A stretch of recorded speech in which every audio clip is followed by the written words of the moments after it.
Okay, Psychic Awakening Saga of the Beast is finally available for pre-order, and it's available for general release on the 28th of March. Thanks to Games Workshop for sending this book through to me. We're going to talk about Orcs in this one. This book contains Space Wolves and Orcs. The Orcs have had an update. What did the Orcs get? Well, they get Gaz. Gaz Gorthracker. Been leaked all over the internet. He's 285 points and he's a 12 wound character, which means he can get picked out by las cannons with a 2-up save and a 4-up invulnerable save. He can only lose 4 wounds each phase, but potentially that would be 4 in the psychic phase, 4 in the shooting phase, and 4 in the assault phase. He could be dead in one turn as a 12 wound character. So he almost costs as much as that game-breaking Leviathan Dreadnought with 2 storm cannon arrays. Yes, if a Leviathan Dreadnought targeted Gaz Gorthracker in the shooting phase with its 20 attacks, it could only take 4 wounds off of him, but he's expensive for 285 points. I do like the fact that he gets more attacks as he gets injured. He's a Goth, remember, so on 6s to hit he can generate more attacks. Now, he used to be an infantry model, and he has the Great Wow ability, which is add 1 to attacks characteristics of models in friendly Orc infantry units while they're within 6 inches of him. That is any Orc. It used to apply only to Goths, give them an extra attack, and it would apply to Thraka himself, but it doesn't apply to Thraka now because he isn't an infantry model, so he doesn't get his own bonus attack anymore. So he's got 5 attacks, and then 6, and then 7. He does reroll hit rolls of 1 for attacks made by melee weapons for Goth Orc models within 6 inches of him. So he does have that captain ability, which is quite interesting. And he will be re-rolling his own hit rolls of 1. And he always hits on a 2. And he's either strength 14, 12 or 10, depending on how injured he is. And at -4 AP, 4 damage, when he does get into assault, he will be crumping things. And as a Grand War Boss, he can be included in any Orc detachment. You can chuck him with some Death Scars. You can chuck him with whoever you want to. But 285 points. For a guy, he's got 12 shots, strength 5 -1, but he does hit on Orc. So for a guy that doesn't shoot very much, well, he does shoot a lot, but doesn't hit very much, and who's relatively slow, and he's a monster, so he can't get inside any transports, running across the battlefield.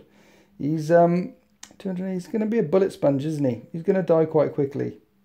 Now, you could put Macarai with him, little Gretchen guy running around with his weird 2-up invulnerable save. You could put him with him. He's a character who won't be targeted because he's only got 4 wounds. And Macarai will give Gaz a 6-up feel no pain. He'll give other Goths a 6-up feel no pain as well, so long as Gaz is with him. But Macarai costs 65 points. So that would be 350 points to run Gaz up the table with the 6-up feel no pain. I don't think we're going to see him very much.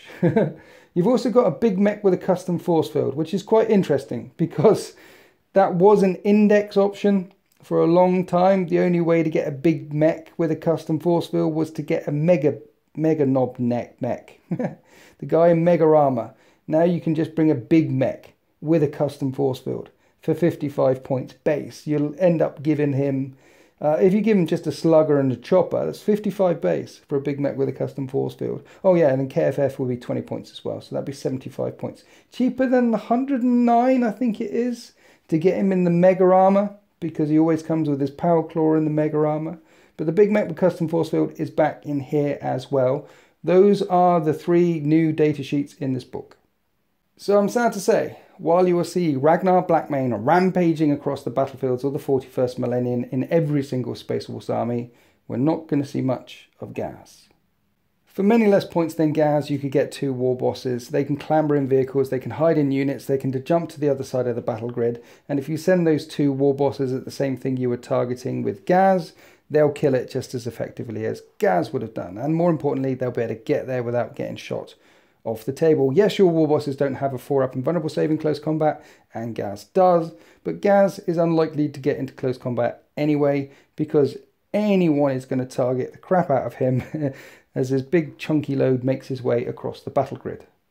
Yes, Gaz Gorthracker can also buff things around him. He can help the units around him re-roll hit rolls of 1. He can give them additional attacks. But a unit of 30 boys, the one thing that they don't need is extra attacks and extra hits. They can mince through most things they hit. Large units of boys, and let's face it, if you're playing Orcs, you're bringing large units of boys. What Orcs need is a bit more resilience. What Orcs need is a bit more staying power so that they don't just get shot off the table in a couple of turns. They need something to help get them up the table better, hence trucks, hence the jump, things like that. So buffing units around you isn't necessarily, yes, that's what you're getting when you get gas, but it isn't necessarily the game-changing mechanic that is going to suddenly propel Orcs up the tournament tables. Right, so what else is in this book? Well, there's 2 pages of relics, new custom jobs, clan-specific psychic powers, and specialist mobs. So instead of giving specialist mobs, let's talk about that. Instead of giving detachments clan cultures, you can give detachments clan subcultures. That's if your army is battle forged, and so long as every unit in that detachment is from the same specialist mob. Every unit in a detachment gets the same clan subculture. So potentially you could run Bad Moons and have a detachment of X and give that detachment a subculture, or you could run 2 detachments and give them both subcultures. Every unit in the subculture gains the culture, just like the clan cultures, but not every unit in the subculture can benefit from the rules of that subculture. So for example, pyromaniacs, they're arsonists. You can re-roll any and all of the dice when determining the number of shots made for burners, scorchers, burner bottles, burner exhaust, killer jets, and scorcher missiles equipped on models in a unit with this subculture. When resolving an attack made with the melee profile of a burner equipped on a model with this subculture, you can re-roll the wound roll. When resolving the burner bombs ability for a unit with this subculture, add 1 to each of the rolls. So to get all those re-rolling for flamer weapons, essentially, for these pyromaniacs, you've got a detachment.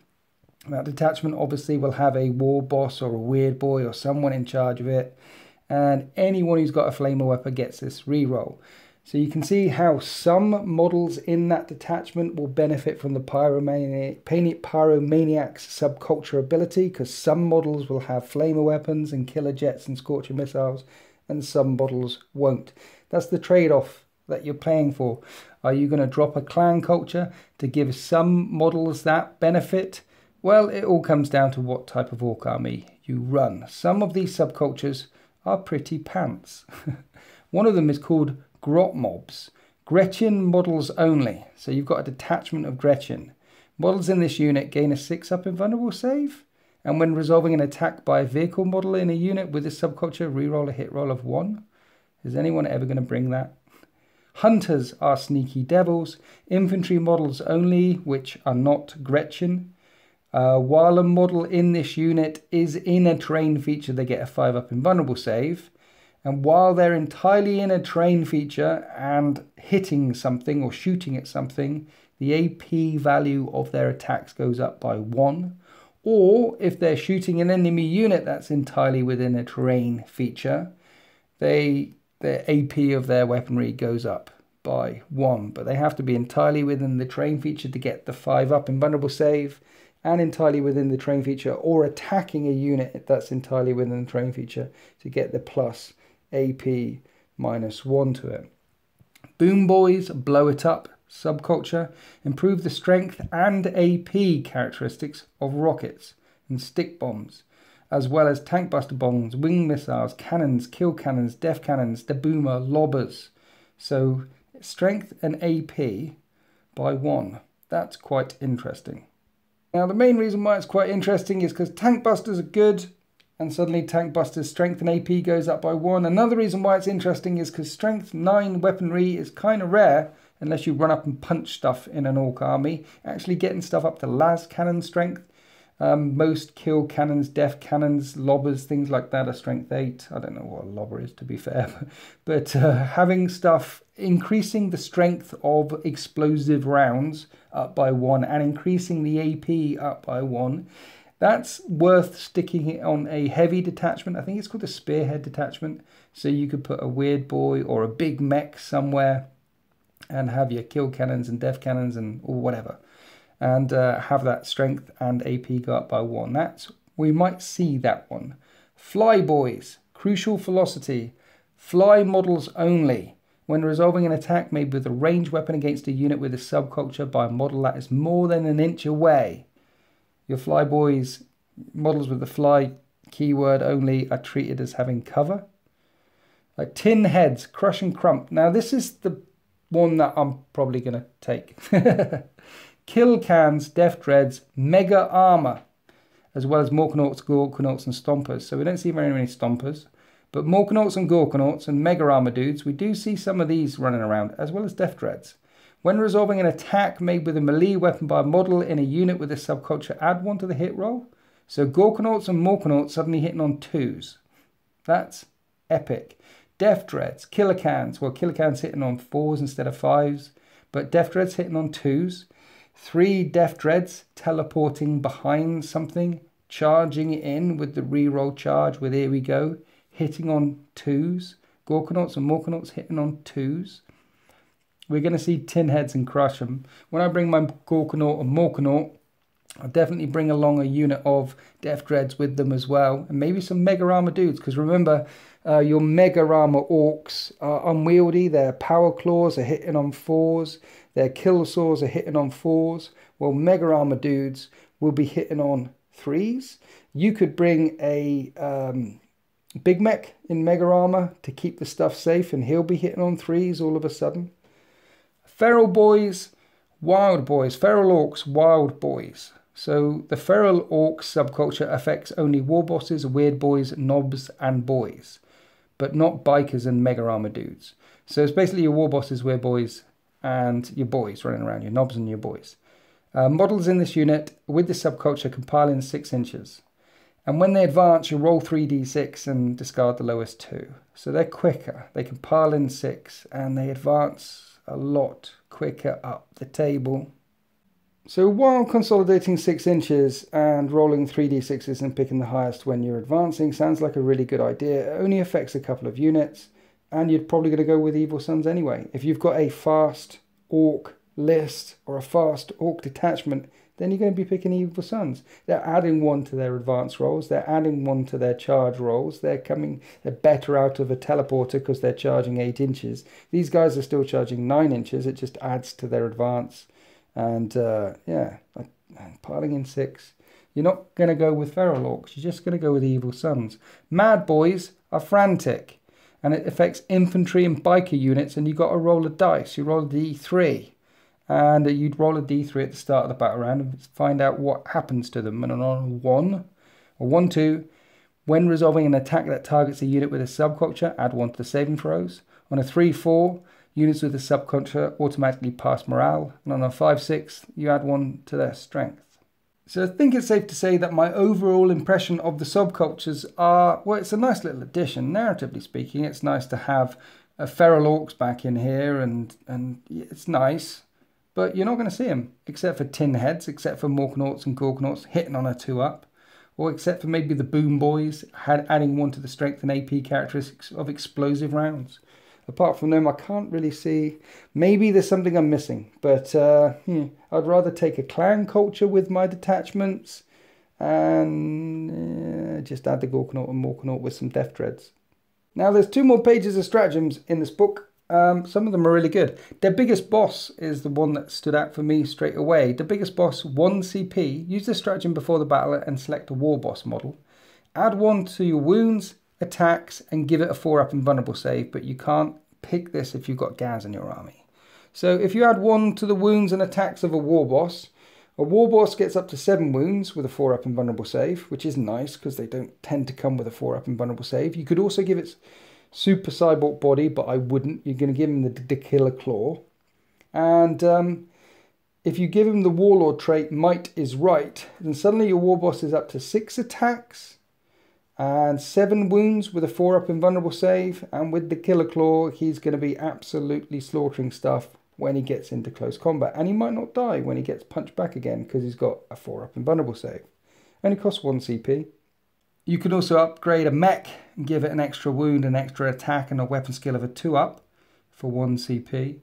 Temperamental Shock Drive for 1 CP. I like this one as well. Use this stratagem in your shooting phase after shooting with a shock jump dragster. That unit immediately advances and the result is a 4-up. So it's basically a move, shoot, move with a shock jump dragster, because you're moving up, you shoot away, and for 1 CP you can teleport it to a behind cover somewhere, because on a 4-up on a shock jump dragster, you pick them up and put them down more than 9 inches away for an enemy model. And then you can move out your shock jump dragster next turn and shoot it again, spend 1 CP, and then it will disappear, DeLorean itself Back to the Future styly across the battle grid behind another bit of cover again. Temperamental Shock Drive, 1 CP. Now here's an odd one. A unit of looters or burner boys, so long as it contains 9 or less models, burner CP. If you've got a spanner in that unit, a spanner boy in that unit, this is 9 or less models, then you can roll 1 additional dice and discard 1 when determining the number of shots for burners or def guns equipped on models in that unit. Cost you a CP. You got 9 or less there. Surely you're just going to spend 1 CP and do a command point reroll if you roll that 1. And you're going to be doing it on a unit of 15 or so models rather than a unit of just 9. And who brings spanners and looters anyway? Don't get it. There's one for a Boom Daka Snaz Wagon, which automatically passes a saving throw. There's one that gets your custom booster blaster, burner exhaust out to range 10, assault 3, strength 5, -1 AP. Now that one is actually quite interesting because you got 4 of them on your custom booster blaster. So that's 4 times D3, assault 3. Yeah, that's 4 times 3, strength 5, AP -1 at 10-inch range. Particularly if you're going to get charged by something. It'd be good against hordes, but it's very specific, isn't it? You need a custom booster blaster, you need to have an enemy within 10-inch range, and then spend the CP, and then maybe it'll come out. Flying Headbutt. Use this stratagem at the end of your movement phase. Select an Orc unit from your army that has the Flyer Battlefield roll. The model is reduced to 0 wounds and automatically crashes and burns. Do not roll. Flying Headbutt. Kamikaze Orc pilots. So obviously you're not going to do that when your flyers are on 10 wounds or 12 wounds. But yeah, when your Blitzer Bomber or Daka Jet gets down to a couple of wounds left, you can just pile it into the ground. Now it automatically explodes, and Blitzer Bombers and Daka Jets only do D3 mortal wounds to every enemy unit within 6 inches. However, Burner Bombers, well, they do a flat 3 mortal wounds within 6 inches. So potentially a Burner Bomber kamikazing into the ground, and the range of that base is quite big. You could hit multiple enemy units and do 3 mortal wounds, 3 mortal wounds, 3 mortal wounds to enemy units within 6 inches of it. That's quite a big explosion and quite a large number of mortal wounds that you could dish out for 1 CP. Yes, you're losing your Burner Bomber, but if it's on 1 or 2 wounds left, instead of shooting with it, wouldn't it be better just to fly it straight into the ground?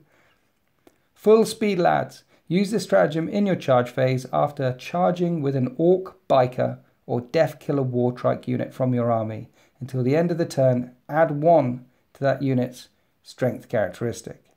Now that's interesting. You're probably not going to put it on your Death Killer Wartrike, because it does get your Death Killer Wartrike Snagger Claw up to strength 8, but the Snagger Claw rerolls all fail wounds anyway. Putting it on an Orc Biker unit with big choppers on knobs on bikes, they're strength 7, so getting them up to strength 8 big choppers for 1 CP after you charge, that's interesting. It does say Orc Biker unit as well, so that will apply to war bikers or knobs on war bikes. Squid Bombs. Use this stratagem in your movement phase after moving a Blitzer Bomber model from your army. Until the end of that phase, add 1 to rolls made for that model's boom bomb ability. That one's quite nice. Special Shells. Use this stratagem in your shooting phase when a flash gets unit from your army is chosen to shoot with. Until the end of that phase, increase the range of snaz gun models in that unit to by 12 inches. Now it's 2 CP. But Flash Gits firing 36 inches, heavy 3, strength 6, -2, 2 damage. That's quite good. Particularly for orcs, it's very good. What you got there is a Primaris killer. Unfortunately, it's still orc shooting, and unfortunately, it's 2 CP. See, I could understand a 2 CP on that on a Space Marines or on a Necrons or on an army that actually hits on a 3-up. But when orcs hit on 5-ups, surely just give them that for 1 CP.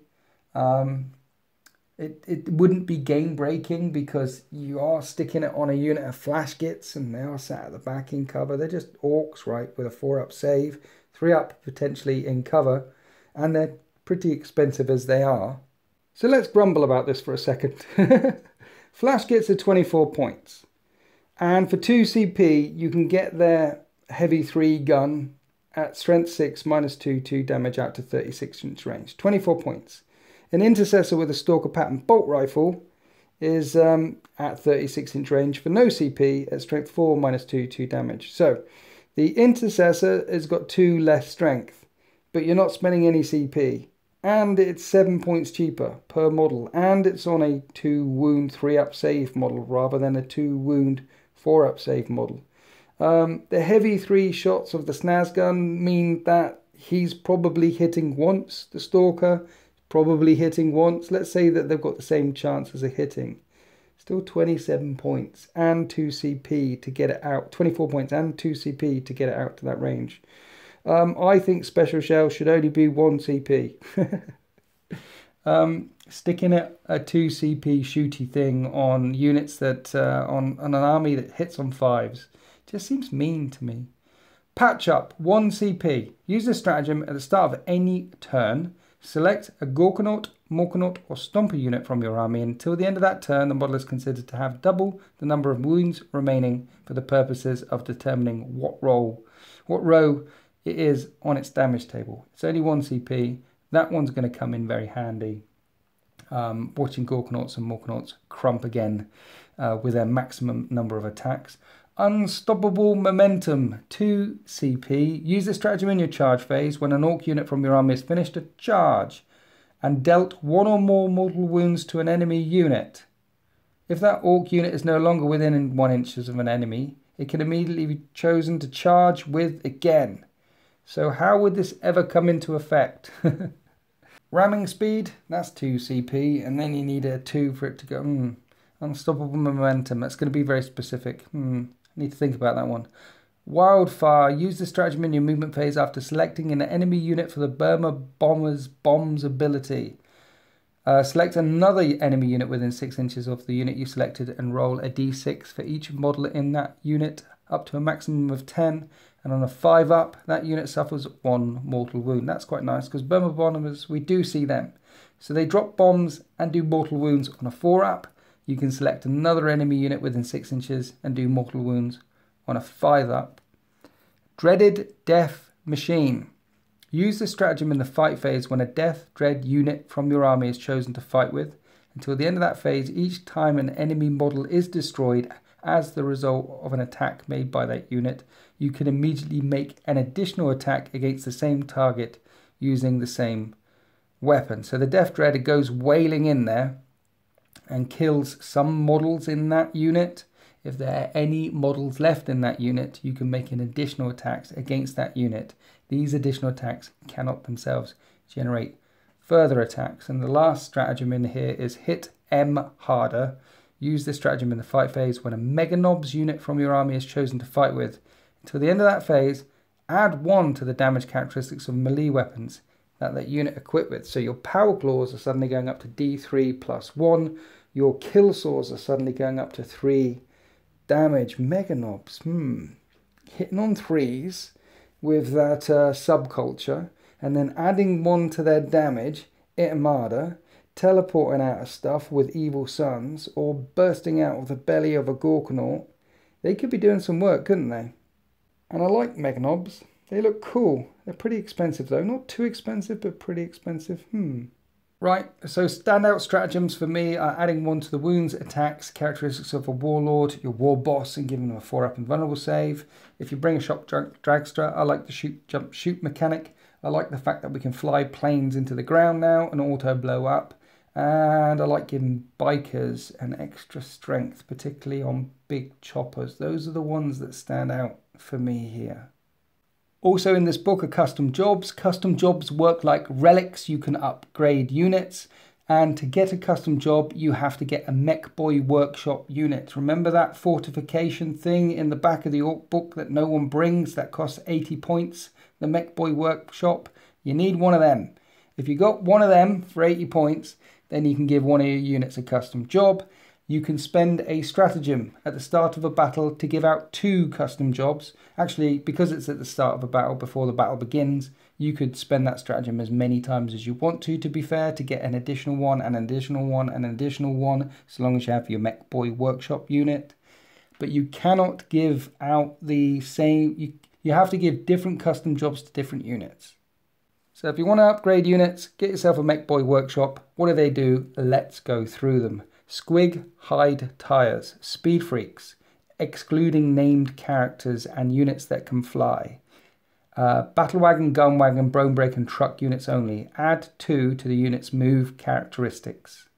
Souped Up Special on a Boom Daka Snaz Wagon replaces the unit's the Souped Up Special replaces the unit's Mech Special and has the following profile: Assault 15, Strength 4, -1, 1 damage.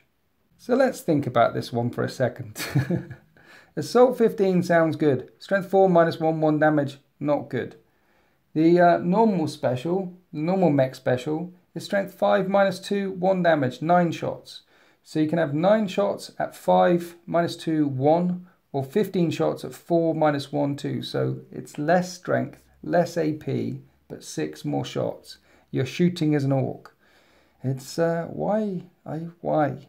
Gyroscopic Whirligig. You can put this on a shock jump dragster. You can use this unit's shock tunnel ability when advancing, even if you didn't roll a 4+.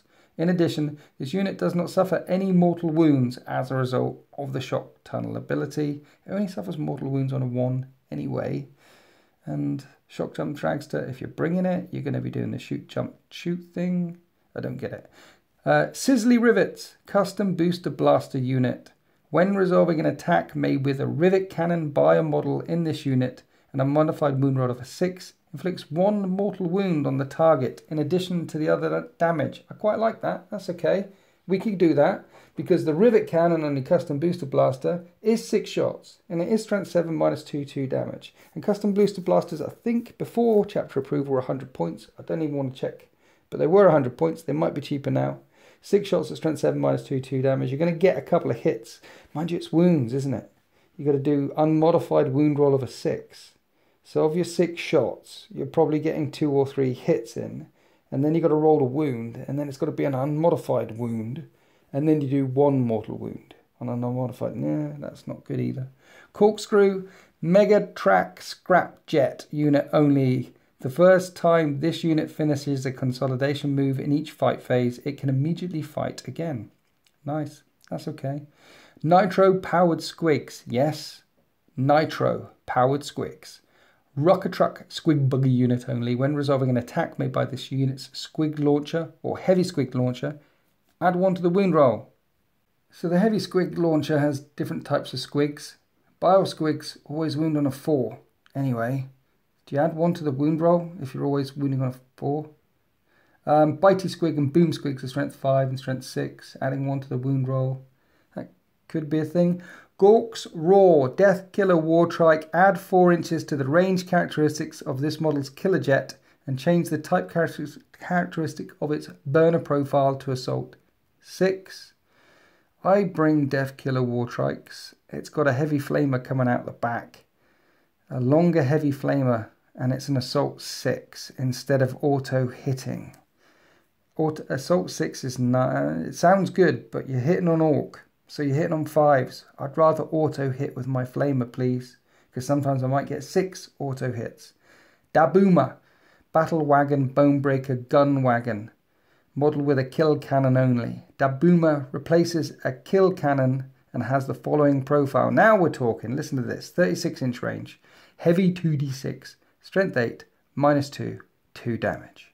Now, of course, a gun wagon with a periscope can shoot twice in its shooting phase, so long as it moves half speed or less. And this replaces the kill cannon, zap gun, So you're not firing this gun twice because the periscope says it can shoot twice in the following phase with its cannon, kill cannon, or zap gun. It can shoot twice. And this isn't that. This is Dabuma.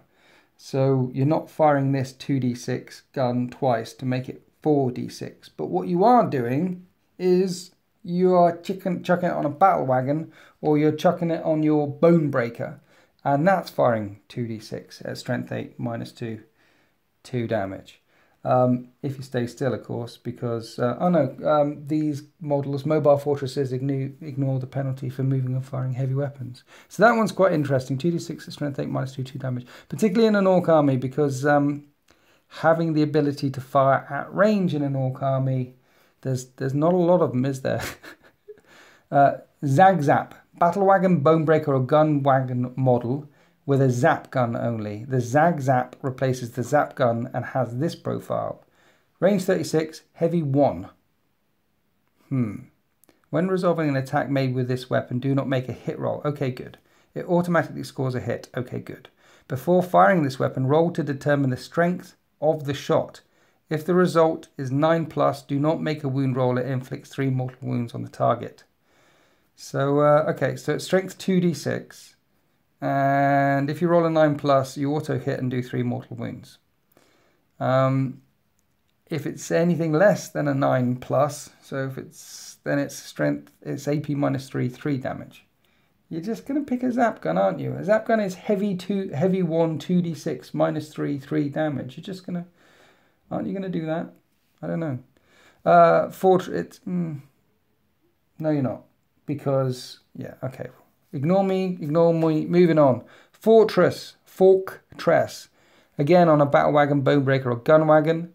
The model has a save characteristic of a 3-up instead of its normal crappy 4-up, and a 5-up invulnerable save. A 3-up with a 5-up invuln. Remember, these don't stack. You can't give the same custom job to another thing. That's okay. If you're leaving something in the backfield and going boom with it and using it as a shooty platform with boys inside, so if anyone comes near it, you can... But you're not leaving it in the backfield, are you? It's going up there. The Pincher. Model with a grabbing claw only. Pincher replaces the model's grabbing claw and has the following profile. Strength +1, -3, d6 damage. And when it fights, it can only make a single attack. But you add 3 to the hit roll if you're attacking a vehicle or a monster. Red Roller, Bonebreaker model only. Replace the model's Bonebreaker ram ability with the following. A Red Roller. When this model makes a charge move, add 6 to its attack's characteristics until the end of the turn. Now that's pretty good. Because a Bonebreaker has a base 6 attacks, and with a Bonebreaker ram, you add d6 to the number of attacks when you charge. And d6 plus d6 attacks at strength 8 -2, 2 damage with your Death Roller is nasty. Hitting on 2s, remember. So this will mean when you charge, you're going to get 12 attacks. That's 12 attacks. Hitting on 2s, this is at full profile, -2, 2 damage. Yeah, that one's coming. Orkimatic Pistons. Kill cans, Death Dreads, Morkanaut or Gorkanaut, add 3 to the move. You can re-roll advance rolls for units as well. So pick a unit of Killer Cans, Death Dreads, Morkanaut or Gorkanaut, add 3.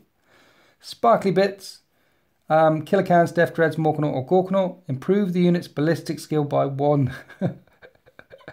So ballistic skill with 5-up becomes a 4-up. Actually, on a Morkanaut and a Gorkanaut. On a Morkanaut or a Gorkanaut, hitting on a 4-up. A Gorkanaut if you're trying to spray anti-horde with your super def cannon. But a Morkanaut firing its custom Mega Zapper and custom Mega Blaster, hitting on a 4-up instead of a 5-up. That's interesting. I'd give it that. Get that one. That one's a good one. Dirty Gubbins. Killer Cans or Death Dread unit only. When resolving an attack made with a ranged weapon against this unit, subtract 1 from the hit roll. Subtract 1 from the hit roll against Death Dreads. You get ranged weapons. That's interesting. Slug Gubbin. Gorkanaut model only. The Slug Gubbin replaces the model's Death Storm Mega Shooter and gets 24 shots instead of 18. When resolving an attack made with this weapon, if the target was within 12, you add 1 to the hit roll as well. So you can have your Gorkanaut charging up the battlefield, shooting 24 times and hitting on 4s within 12. And you could put your sparkly bits on your Morkanaut and have that hitting on 4s with its custom Mega Zapper and custom Mega Blaster and taking out tanks. Yeah, that's interesting.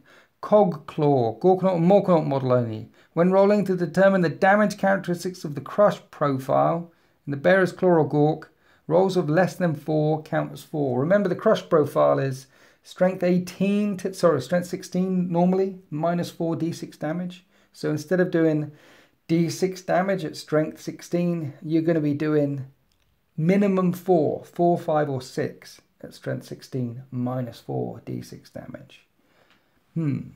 So if you're putting your Gorkanaut on, well, it's going to be your Gorkanaut in a teleporter.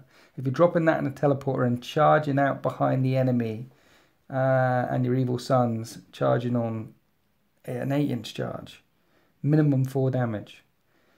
That's interesting as well. See, there's quite a few upgrades in here for your Gorkanaut or your Morkanaut, but you can only take 1. I guess it comes down to your type of playstyle. Blitzer Gatler on the Stomper only. The model's Super Gatler has a damage characteristic of 2. In addition, when rolling for the Psycho Daka Blaster ability, you can re-roll the d6 once per phase. d6 on that, damage 2 on that gun is interesting, but no one brings Sod Stompers unless you say hi, Paul. So thoughts, people. Similarly to the subcultures, there's a lot of pants in these custom jobs. But there's some things in here that are rather interesting. But you need a Mech Boy Workshop unit. So you're paying an 80-point tax to bring one of these upgrades on your dude. The custom Mech Boy Workshop thing is a single model only, and it doesn't have wounds. It's not treated as a friendly or enemy model. It can't be targeted or affected by attacks or abilities. It's essentially a piece of terrain. And it has the standard custom job ability. You can put more speed, more rivets, or more Daka on an Orc unit, just with the Mech Boy Workshop. The rules are on the datasheet. Or instead of those custom jobs from the Mech Boy Workshop, you can put these custom jobs on your models instead. The difference being the custom jobs in the new book, you give the custom job straight away. If a unit has a custom job, it is treated as a separate unit as soon as it's been deployed. So you get your custom job straight away. If you have the Mech Boy Workshop and use it from the Codex, then it's at the end of the movement phase to get the more speed, more rivets, more Daka from the data sheet. And so there's some interesting things in here. There's some good ones in here. There's some really pants ones in here as well. So, the Orc bit from the Saga of the Beast summary. Ghazghkull Thraka, 12 wound model, targeted by las cannons as he runs across the battlefield for 285 points. We're not going to see him very much. We've got subcultures. There's 1 or 2 which are really good. The rest, Stratagems. There's 3 or 4 of them which are pretty good and we might see. And then we've got custom jobs, and you need a Mech Boy Workshop. And are the custom jobs so good that I'm going to have to run out and get a Mech Boy Workshop now and spend 80 points on it? I'm not sure. And then I just remembered the clan psychic powers. There's clan psychic powers in here. Clan psyker models know the psychic power of their respective clan. Instead of generating the psychic power from the power of the Wa, you can have one of these instead. So Goths, Bull Charge, Walk Charge value of 6. If manifested, select one friendly Goth unit within 18 inches of the Psyker until the end of that turn. Charge distances of less than 7. Count as 7. So on those moments where you really need to make those 5 inches or 6 inch charge, you could put a psychic power on them and you count as 7. But why are you going to do that? Aren't you going to smite instead? Or less than 7, orcs get to re-roll charges anyway. Death Skulls, Maniacal Seizure, warp charge value of 7. If manifested, select an enemy unit within 18 inches of the Psyker, and until the start of your next psychic phase, when resolving an attack made by that unit, subtract 1 from the hit roll. And Death Skulls models improve their AP by 1 when they're attacking that unit. So you can stick it on a tank, you can stick it on some enemy unit within 18 inches and make them -1 to hit, and improve the AP of any Death Skull units that shoot at that unit by 1. Bad Moons, Gleaming Gear, warp charge value of 6. If manifested, select a Bad Moons unit within 18 inches of the Psyker, and until the start of your next psychic phase, when resolving an attack made against that unit, add 1 to the saving throw. And of course, invulnerable saves are not affected. Add 1 to the saving throws against a unit. You could put it on a flyer. You could put it on a gun wagon, battle wagon. Snakebites Constriction has a warp charge value of 6. If manifested, select 1 enemy unit within 12 inches of the Psyker. Until the start of your next psychic phase, half the attacks of models in that unit on it. Select an enemy unit within 12. Until the start of your next psychic phase, half the attacks characteristics for all the models in that unit. That's pretty good. Evil Suns, Visions in the Smoke, has a warp charge value of 6. If manifested, select 1 friendly Evil Suns vehicle unit within 12 of the Psyker. You can select a unit with a wounds characteristic of 18 or more if the result of the psychic test to manifest the psychic power was a 9 or more. Until the start of your next psychic phase, when resolving an attack made by a model in that unit, you can re-roll the hit roll. Okay, re-roll hits for a model in an Evil Suns unit. Blood Axes, Clever Talk, has a warp charge value of 6. If manifested, select 1 enemy visible to the Psyker. Until the start of your next psychic phase, that unit cannot fire Overwatch at Blood Axe units from your army. Freebooters, Jolly Orcs Glare. Jolly Orcs Glare, really? Is a warp charge value of 6. If manifested, select an enemy unit within 18 inches of the Psyker, and until the start of the next psychic phase, half the move characteristics of all models in that unit and subtract 1 from advance and charge ranges made for it. Now, that one's really good. So the Snakebites Conscription one, half the attacks, and the Jolly Orcs Glare, half the move and subtract 1 from advance and charge. That's good as well. Anything that messes with your opponent's movement or anything that slows down the movement of the enemy, the repositioning of the enemy, it's a potent psychic power. It's a potent psychic ability wherever we see that pop up in 40k rules or 40k data sheets. So prediction time, that last one for freebooters, we might see that one pop up every now and then, but honestly, probably never going to see these psychic powers because of Dad Jump and because of Warpath. Because there are some really good psychic powers in the Orc book that you're always going to take. I mean, even Fists of Gork adding 2 to the strength and attacks of a character. I've used that quite a few times as well. I find that very handy for when your boss with his Killer Claw goes wailing in there. Remember, if you drop this stratagem, which gives your boss an extra strength and extra attack, and you give him Might is Right, he's up to 6 attacks. You put Fist of Gork on him, he'll be 8 attacks. And he's hitting on 2s with 8 attacks and re-rolling all failed wounds at about strength 14 or strength 16. I forgot. Anyway, he's going to be crazy good with Fist of Gork on him. So Fist of Gork, Warpath, to jump. You've got good psychic powers in the Power of the Wa discipline in the main Orc book. And these clans, like this is. So anyway, I'll stop let's stop adding salt all over this. There's some interesting things in the new Orc bit in the Saga of the Beast. The Gaz model, by the way, some people have asked me, I think he looks fantastic. I like him. He's a bit on the wonk, isn't he? He should be stood up a bit straighter. He's a bit on one side, but he looks lovely. Just wish he was 9 wounds. I mean, Gilliman's 9 wounds. Why can't he? Yeah, so there's some good stuff in here and lots of not good stuff in here. Happy wargaming.